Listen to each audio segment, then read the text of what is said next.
ಕೊಡಿ, ನಂತರ ಅವ್ರು ಬಂದು ಪರಿಶೀಲನೆ ಮಾಡ್ತಾರೆ ಸಾಹೇಬ್ರಲ್ಲಿ. ಮತ್ತೆ ನೀವು ಬಂದು ಮಧ್ಯದಲ್ಲಿ ನಿಲ್ಸೋದಕ್ಕೆ ಹೋಗ್ತೀರಾ ಇಲ್ಲ ಬೇಕಾ?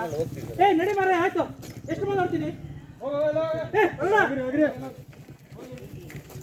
ಎಂತಕ್ಕೆ ಬಿಡ್ಬೇಕು ನಿನಗೆ? ಬೇಕಾ ಹೇಳು, ಹೊಡಿಬೇಕು.